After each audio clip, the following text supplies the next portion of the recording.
Super exclusive news చూస్తున్నాం. సీట్ల పెంపు కూటమికి వరంగా మారితే వైసీపీకి మాత్రం అది ఒక పెద్ద అగ్ని పరీక్షగా మారబోతోంది.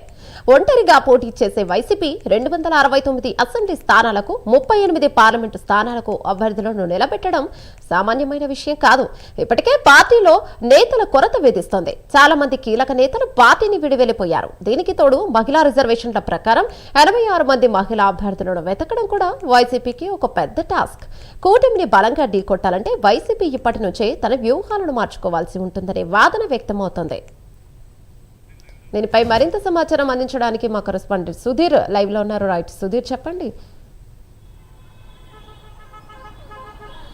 రైట్. ముఖ్యంగా చూసుకుంటే కనుక ఏదైతే నియోజకవర్గాల పునర్విభజనలో భాగంగా చూసుకుంటే కనుక ఆంధ్రప్రదేశ్ రాష్ట్రంలో కూడా పూర్తి స్థాయిలో కూడా ఏదైతే అసెంబ్లీ స్థానాలు కూడా పూర్తి స్థాయిలో పెరిగే అవకాశాలు కూడా పెద్ద ఎత్తున కనిపిస్తాయని చెప్పుకోవచ్చు. అలాగే మరోపక్క పార్లమెంటు స్థానాలు కూడా పెద్ద ఎత్తున పెరిగే అవకాశాలు అని చెప్పుకోవచ్చు. అయితే ఇప్పటికే మనం చూసుకుంటే కనుక ఆంధ్రప్రదేశ్ రాష్ట్రంలో కూడా దాదాపుగా ఏదైతే 175 సీట్లకు గాను దాదాపుగా ఏకంగా కూడా దాదాపుగా 269 సీట్లకు కూడా పెరిగే అవకాశాలు కూడా పెద్ద ఎత్తున కనిపిస్తాయని చెప్పుకోవచ్చు. అలాగే మరోపక్క లోక్సభ స్థానాలు చూసుకుంటే కనుక దాదాపుగా ఇప్పటికే 25 ఉన్నాయి. ఈ 25 కూడా దాదాపుగా 38 కూడా చేరుకునే అవకాశాలు కూడా పెద్ద ఎత్తున కనిపిస్తాయని చెప్పుకోవచ్చు. అయితే ఈ నేపథ్యంలో కూడా ఏదైతే ఏది ఫిగర్ ఉందో ఆ ఫిగర్ కనుక పూర్తిస్థాయిలో కనుక పెరిగితే కనుక రానున్న ఎన్నికల నేపథ్యంలో కూడా వైఎస్ఆర్ కాంగ్రెస్ పార్టీకి పూర్తిస్థాయిలో కూడా గడ్డుకాలం అని చెప్పుకోవచ్చు. ఇప్పటికే మనం చూసుకోవచ్చు వైఎస్ఆర్ పార్టీకి సంబంధించినటువంటి కొంతమంది క్యాండిడేట్లు కూడా పూర్తిస్థాయిలో కూడా మహామహులు ఉన్నటువంటి వాళ్ళందరూ కూడా పూర్తిస్థాయిలో వైఎస్ఆర్ కాంగ్రెస్ పార్టీని కూడా వీడి బయటికి వెళ్తున్న పరిస్థితి అవుతుంది.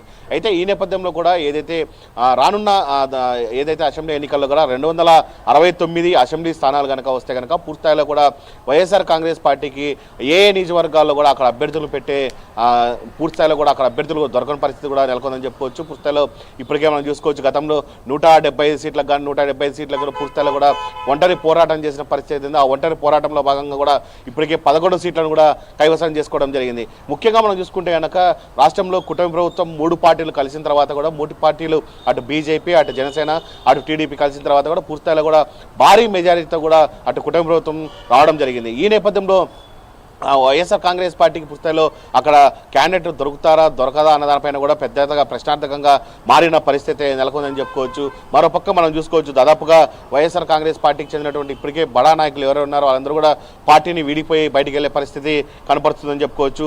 మరోపక్క చూసుకుంటే కనుక దాదాపుగా ఇక్కడ ఏదైతే 286 అసెంబ్లీ స్థానాలు వస్తే కనుక అందులో దాదాపుగా మహిళలకి మనం చూసుకుంటే కనుక మహిళలకే పెద్ద పీట వేసే పరిస్థితి కూడా కనిపిస్తుందని చెప్పుకోవచ్చు. అందులో భాగంగా 86 మంది మహిళలకు పూర్తిస్థాయిలో కూడా ప్రాధాన్యత ఇస్తూ కూడా ఏదైతే నియోజకవర్గాల్లో మహిళలు ఉన్నారో ఆ మహిళలకు పూర్తిస్థాయిలో ప్రాధాన్యత ఇస్తూ కూడా ఒక రిజర్వేషన్ కూడా పాస్ చేయడం అనేది జరుగుతున్నది మనం అయితే చెప్పుకోవచ్చు. అలాగే మరో పక్క అయితే కనుక ఏదైతే 286 సీట్లు కనుక అసెంబ్లీ స్థానాలు వస్తే కనుక రానున్న రోజుల్లో కూటమి ప్రభుత్వాన్ని కూడా ఢీకొట్టే పరిస్థితులు కూడా పెద్ద ఎత్తున లేవని చెప్పుకోవచ్చు. మరోపక్క వైఎస్ఆర్ కాంగ్రెస్ పార్టీ కూడా పూర్తిస్థాయిలో చెతికిలపడే అవకాశాలు ఉన్నాయని చెప్పుకోవచ్చు. అయితే ఇప్పటికే చూసుకోవచ్చు మనం ఏదైతే పెరుగుతున్న అసెంబ్లీ స్థానాల నేపథ్యంలో కూడా పూర్తిస్థాయిలో వైఎస్ఆర్ కాంగ్రెస్ పార్టీ ఎట్ట అడుగులు వేస్తుంది, ఏ విధంగా ముందుకు వెళ్తుందని చెప్పి పెద్ద వైఎస్ఆర్ కాంగ్రెస్ పార్టీ డైలమాలో పరిస్థితి కూడా ఉందని మనం చెప్పుకోవచ్చు. Thank you Sudheer.